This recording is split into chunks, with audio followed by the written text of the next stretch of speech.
Rolling motion concept को समझना थोड़ा डिफिकल्ट हो सकता है। आज के वीडियो में हम एनिमेशन के साथ रोलिंग मोशन सीखेंगे और दो अमेजिंग प्रॉब्लम सॉल्व करेंगे। ऑल्सो आपके लिए एक सरप्राइज है, सो इस वीडियो के एंड तक वेट कीजिए। मैं हूँ श्रुति गार्गे, IIT Madras graduate from sharp education. और आइए शुरू करते हैं। प्योर रोलिंग क्या है? ये एक कॉम्बिनेशन है ट्रांसलेशनल मोशन और रोटेशनल मोशन का। इसके बाद हम ट्रांसलेशन रिलेटेड टर्म्स को ग्रीन में लेंगे और रोटेशन रिलेटेड टर्म्स को ऑरेंज में लेंगे। ये स्फीयर एक स्मूथ सरफेस पर ट्रांसलेशनल मोशन में है, जहां बॉडी के सभी पॉइंट्स में सेम वेलोसिटी है। इस केस में वेलोसिटी है v। स्फीयर पर कोई भी रैंडम पॉइंट p का एक ही वेलोसिटी होगा। सेम स्फीयर के केस में रोटेशनल मोशन अबाउट इसके सेंटर में पॉइंट्स की वेलोसिटीज डिफरेंट है, जो r मतलब पॉइंट का सेंटर ऑफ रोटेशन से डिस्टेंस और एंगुलर वेलोसिटी ओमेगा का मल्टीप्लिकेशन करने से मिलेगा। अभी रैंडम पॉइंट p का वेलोसिटी है r ओमेगा, जहां स्मॉल r है सेंटर से डिस्टेंस। अगर हम इन दोनों को मिला दें तो हमें इस तरह का मोशन मिलता है। अगर v is equal to r omega, इसे कहा जाता है प्योर रोलिंग। फ्रिक्शन के बारे में क्या? यहाँ स्फीयर के फ्लैट प्लेन पर प्योर रोलिंग के केस में आपको किसी फ्रिक्शन की जरूरत नहीं है। जब स्फीयर रोल करने लगे तब फ्रिक्शन कोएफिशिएंट भले ही 0 बन जाए, यह रोल करना जारी रहेगा। इसीलिए यदि स्फीयर ऑलरेडी रोल कर रहा है, इसे रोलिंग जारी रखने के लिए फ्रिक्शन की आवश्यकता नहीं होती है। स्मूथ सरफेस पर भी यह रोलिंग कंटिन्यू कर सकता है। ज्यादातर लैंड व्हीकल्स के व्हील्स रोलिंग करते हैं। इस एग्जाम्पल में इस कार के व्हील्स ऑलमोस्ट प्योर रोलिंग में हैं। अगर r ओमेगा से v ज्यादा होता है तो इसे फॉरवर्ड स्लिपिंग कहा जाता है। अगर r ओमेगा से v कम होता है तो इसे बैकवर्ड स्लिपिंग कहा जाता है। इस केस में व्हील्स बैकवर्ड स्लिपिंग में है। अब जब हमने रोलिंग को समझ लिया है, आइए जानें काइनेटिक एनर्जी इन रोलिंग। क्योंकि रोलिंग है ट्रांसलेशनल मोशन और रोटेशनल मोशन का कॉम्बिनेशन, ट्रांसलेशनल काइनेटिक एनर्जी और रोटेशनल काइनेटिक एनर्जी का सम टोटल एनर्जी है। स्फीयर में green colour translational kinetic energy को डिनोट करता है और orange colour rotational kinetic energy को। मैं थोड़ी देर में ग्रीन एरिया ऑरेंज एरिया से अधिक क्यों है ये एक्सप्लेन करूंगी। इस प्रकार टोटल काइनेटिक एनर्जी होगा half mv² plus half I omega square. एक स्फीयर के लिए यह है half mv² plus 2/5 mr² omega square, क्योंकि मोमेंट ऑफ इनर्शिया है 2/5 mr²। क्योंकि v is equal to r omega, हम कह सकते हैं कि total energy is half mv² plus 1/5 mv²। क्योंकि हाफ mv² ज्यादा है 1/5 mv² से, translational kinetic energy rotational kinetic energy से ज्यादा होगा। इस वजह से ग्रीन कलर का एरिया ऑरेंज कलर से बड़ा है। रोटेशनल मोशन चैप्टर का इंपॉर्टेंट पॉइंट है कि आप ट्रांसलेशनल मोशन और रोटेशनल मोशन को सेपरेटली कंसिडर करें। मैं इस पॉइंट को हाईलाइट करना चाहती हूँ क्योंकि ये सिंगल पॉइंट इस चैप्टर के मैक्सिमम प्रॉब्लम सॉल्व करने के लिए इनफ है। आई विश मुझे ये सीक्रेट पता होता जब मैं जेई की प्रिपरेशन कर रही थी। आइए इस पॉइंट को एनिमेशन के साथ समझते हैं।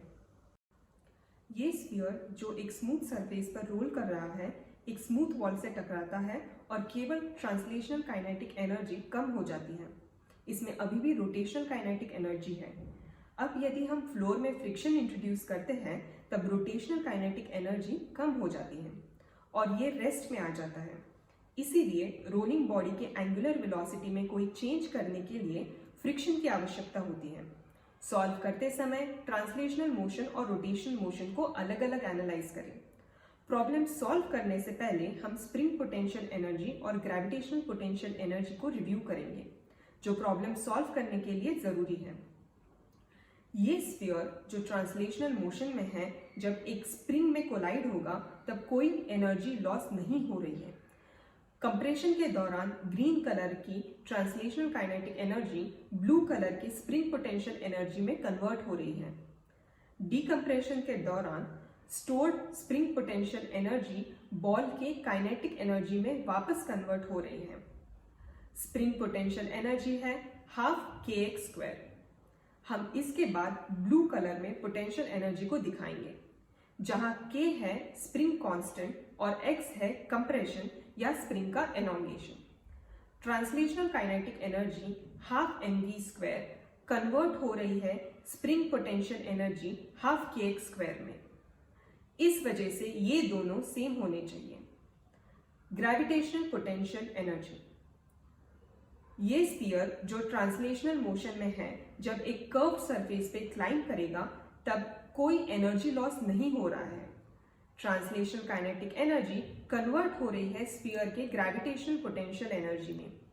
ये कलर चेंज धीरे धीरे काइनेटिक एनर्जी और पोटेंशियल एनर्जी में होने वाले कन्वर्शन को दिखाता है।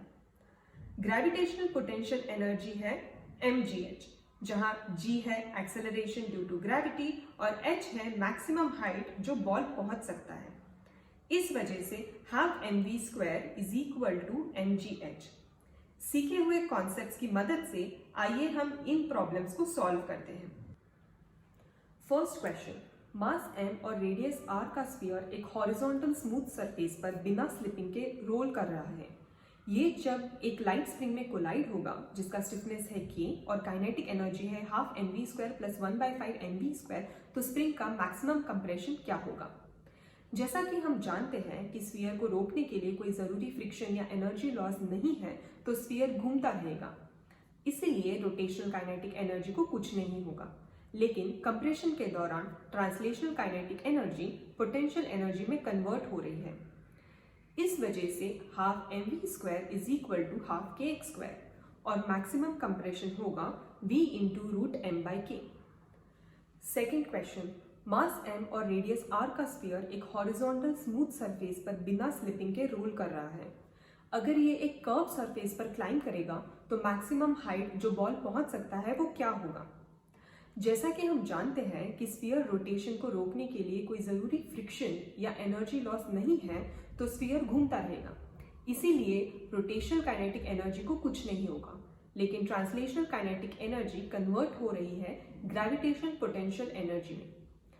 इस वजह से half mv² is equal to mgh और मैक्सिमम हाइट होगा v²/2g। आई होप कि आप ये कॉन्सेप्ट समझ गए हैं। हमें कमेंट्स में ज़रूर बताइए कि जेईई फिजिक्स के कौन से टॉपिक्स आप चाहते हैं कि हम अपने अगले वीडियो में कवर करें। और सरप्राइज ये है कि मैं और मेरे IIT फ्रेंड्स के साथ आपको मिल रहा है 1-on-1 मेंटरिंग सेशन। बस इतना ही नहीं, आपको मिल रहा है free animated questions for online practising. Registration के लिए डिस्क्रिप्शन में दिए गए लिंक का यूज़ करें। प्लीज़ हमारे वीडियो को लाइक और शेयर करके हमें सपोर्ट करें और हमारे चैनल को सब्सक्राइब करना ना भूलें।